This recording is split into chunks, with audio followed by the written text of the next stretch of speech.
과거 모델들이랑 자꾸 비교가 되는 거예요. 보기가 되게 안 좋아요. 짜증날 때가 있더라고요. 자칫하면 위험할 수가 있어요. 이 휠이 장착됨으로써 G63 같지는 않아요. 선택은 안 하시는 게 좋을 수도 있어요. 안녕하십니까, 금기사.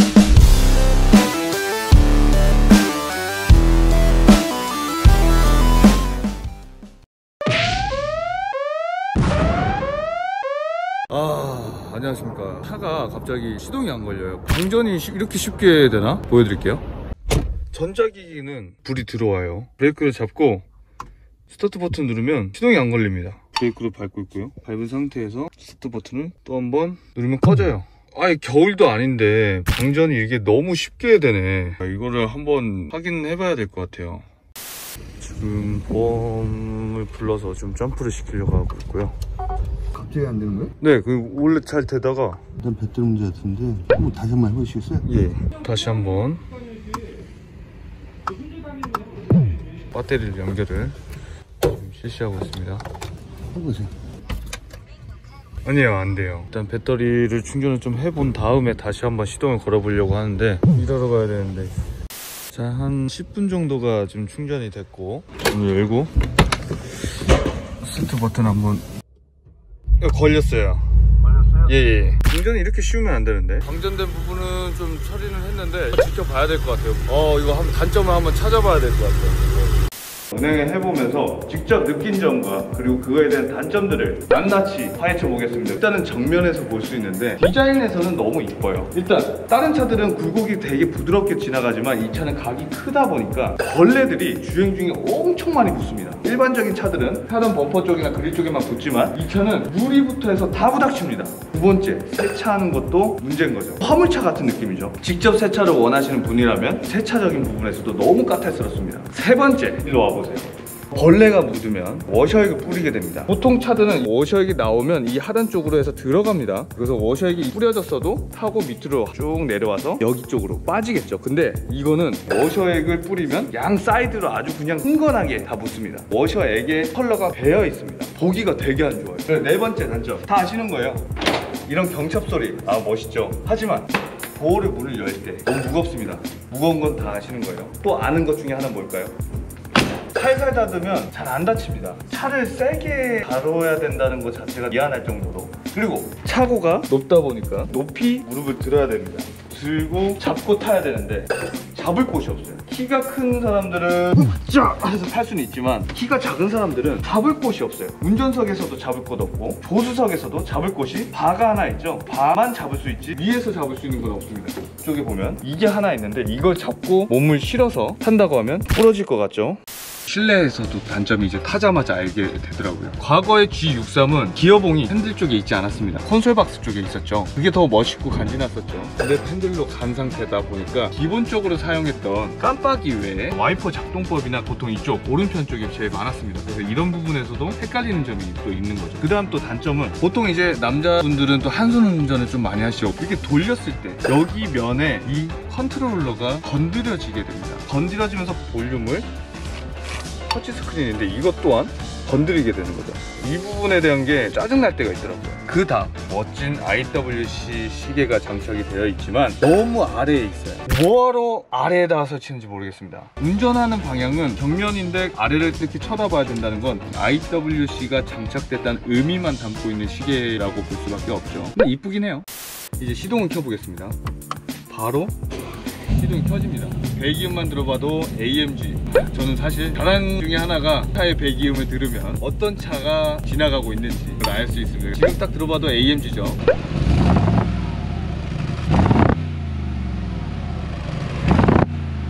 들어봐도 아시다시피 부밍음이 너무 큽니다. 지금 RPM이 1000 RPM보다 내려갔지만 RPM이 커요. 심지어 배기 옵션은 작동도 안 했어요. 배기 옵션이 작동하면 좀 더 커집니다. 귀가 너무 울려요. 부밍음을 안 좋아하신다면 선택은 안 하시는 게 좋을 수도 있어요. 그 다음 G63 AMG 구형 모델에서는 정식에서 출고했을 때 여기서 딱 보이는 옵션들이 있었어요. 그 옵션들이 부족합니다. 먼저 카본입니다. 여기서 보이는 거에서는 카본이 없습니다. 여기에 카본이 없죠. 카본 핸들도 아닙니다. 도어에 다 플라스틱만 적용되어 있어요. 그만큼 옵션이 많이 빠졌는데 추가로 또 단점이 하나 있다고 하면 정식에서 나오는 차들 중에 옵션이 선택돼서 나온 게 아니고 임의적으로 지정돼서 나와서 재고 품을 판매하는 겁니다. 그렇기 때문에 도어 쪽에 보시면 열 시트는 있습니다. 근데 이쪽 한 칸이 비었죠. 통풍 시트가 없는 거죠. 이 차는 통풍 시트가 또 빠져 있는 상태입니다. 달라진 게 있죠. 가죽 시트입니다. 과거 G63 모델들과 비교한다고 하면 디지노 가죽이 들어가지가 않았어요. 일반 가죽인 거죠. 어떻게 보면 기본 옵션인 겁니다. 재질감은 그렇게 나쁘진 않습니다. 근데 과거 모델들이랑 자꾸 비교가 되는 거예요. 근데 가격은 2억 3천이 넘어가는 차입니다. 이 옵션들을 빼고 2억 3천이라고 하면 좀 다르죠. 불필요한 것들이 있는 거예요. 이 모니터에 움푹 파여있는 어떻게 보면 선반 같죠? 키를 놓을 수도 있죠. 이렇게 핸드폰을 놓게 될 수도 있습니다. 그거 되게 편리하죠. 하지만 운전하게 된다고 하면 꿀렁꿀렁거림에 바로 다 떨어집니다. 다 굴러 떨어져서 핸드폰은 깨먹게 되고, 그래서 지금 여기 까졌거든요. 전 저기다 뭐 물건 올려놔야 되는 줄 알았어요. 또 하나, 이 열게 된다면 동전 케이스 쓰질 않을 것 같아요. 쓰지도 않은 걸 뭐하러 놓을까요? 아쉬운 거죠. 그 다음, 핸드폰 거치할 곳이 없습니다. 요즘은 블루투스로 해서 핸드폰을 놓을 수 있는 공간들이 하나하나 있었어요. 추가적인 액세서리를 사서 놔야 된다고 할 수밖에 없죠. 보시다 보면은 헤드업 디스플레이가 없어요. 왜냐? 유리가 직각으로 뽑아져 있고 헤드업을 놓을 수 있는 그 공간이 없어요. 그래도 눈에 띄는 시야와 넓은 디스플레이어가 있기 때문에 헤드업이 없는 것까지는 내가 이해를 하겠지만, 핸드폰 거치할 수 있는 곳이 없다 보니까 액세서리를 사게 됩니다. 이제 기능적인 부분입니다. 차선 이탈이나 차간 거리 유지나 그런 부분의 기능들이 너무 강합니다. 브레이크가 다른 차들에 비해 너무 강합니다. 너무 강하게 밟히니까 놀랍니다. 지지는 않겠죠? 차간 거리 유지할 때도 브레이크가 서서히 가주면 좋은데 감지 능력이 너무 강해서 브레이크가 너무 세게 밟힙니다. 자칫하면 위험할 수가 있어요. 주차 기능을 해서 이제 파킹을 놓게 된다고 하면 카메라가 문제가 아닙니다. 단점은 바로 소리가 들렸죠. 근데 이 소리가 왜 문제냐? 꽉 차 있는 도로상에서 천천히 가게 되겠죠. 그럴 때마다 센서가 작동이 돼요. 그럼 삐삐삐삐삐 소리가 나고, 카메라도 계속 들쑥날썩 거려요. 계속 소리가 나니까 어쩔 수 없이 파킹 센서를 끌 수밖에 없어요. 끄게 된다고 하면 나도 모르게 주차할 때나 까먹고 주차하게 되죠. 일일이 손이 많이 가게 되는 거죠. 이 차의 기능 중에 하나는 애플 카플레이나 안드로이드 오토가 작동이 돼야 됩니다. 여러 개의 줄이라서 안 될 수도 있는데 제가 하나의 줄로만 해봤어요. 안드로이드 오토랑 애플 카플레이가 작동이 안 됩니다. 왜냐? 정식선만 써야 돼요. 그리고 정식선을 쓰더라도 충전이 그렇게 빨리 되진 않습니다. 급속 충전이 안 된다는 거죠. 애플 카플레이든 안드로이드 오토든 뭔 상관이냐? 그냥 블루투스 연결해서 음악 듣고 그냥 이렇게 해서 핸드폰을 놓고 보면 되지. 블루투스로 연결했을 때 기능이 뭔가 발생한다고 하면 블루투스에서 음악도 꺼지고 내비에서 나왔던 소리도 꺼져버립니다. 조금 까탈스러운 부분이죠. 그 다음, 주행 중에 단점입니다. 유턴을 하게 된다고 하면 한 방에 할 수가 없어요.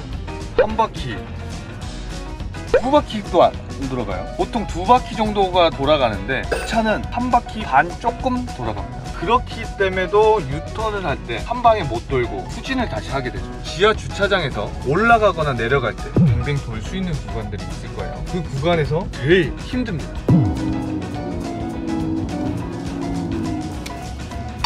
이렇게 딱 보면 이런 식으로 커브가 완벽하게 더 안쪽으로 더 들어가지 않기 때문에 후진 기어를 넣고 또 뒤로 빠져야 됩니다. 또 다시 전진을 넣고 저 기둥을 부딪히지 않게 이렇게 센서도 작동이, 이런 구간에서도 일반적인 차들보다 좀 더 흡을 더 크게 해야죠. 큰 차를 첫 경험이라고 생각한다고 하면 휠을 많이 긁어먹지 않을까, 아니면 바디의 모서리 부분이나 측면 쪽에도 많이 긁지 않을까라는 생각이 듭니다. 그 다음, 뒷좌석입니다. 뒷좌석에서는 창문이 다 안 열립니다. 앞에 창문은 이렇게 쭉 다 닫혀요. 창문을 열어볼게요. 다 열리지 않죠. 뒷창문은 뭔가 사육당하는 느낌. 자, 여기를 보실게요. 머플러입니다. 머플러 어디 있다고? 여기가 없습니다. 과거 모델들은 좌우로 머플러가 듀얼로 뽑아져 있죠. 머플러가 하나가 더 있어야 되는데 머플러가 없습니다. 반대쪽 머플러를 왔습니다. 하단에 보시면 하나가 더 있습니다. 구형보다 신형이 사운드가 좀 더 적습니다. 그 다음은 바로 휠이죠. AMG 스타일로 해서 휠이 나와야 되는데, G박에는 전통의 G63 블랙 휠도 있고 지금은 20인치 알로이 휠만 나와서 이 휠이 장착됨으로써 G63 같지는 않아요. 여기까지 G박에 대한 단점적인 부분을 제가 보여드렸습니다. 일단 지금 신형 G63이잖아요. 키로수도 4,000km 미만인 차인데 이렇게 쉽게 방전이 돼가지고 스타터가 작동이 안 돼서 좀 갑작스러웠어요. 그래서 한번 단점도 찾아봤는데 제가 계약을 넣었다면 계약을 취소하지는 않겠습니다. 왜냐? 감성적이고 이쁜 차는 맞아요. 정말 이쁘죠? 저한테도 잘 어울린대요. 네, 어울린다고 그래서 저도 이 차를 한번 뽑고 싶다는 생각은 있어요. 저는 사실 기능적으로 많이 생각은 안 하거든요. 그래서 여기까지 금기사, 금정사, 좋아요랑 구독 부탁드리고 그럼 여기까지 금비우스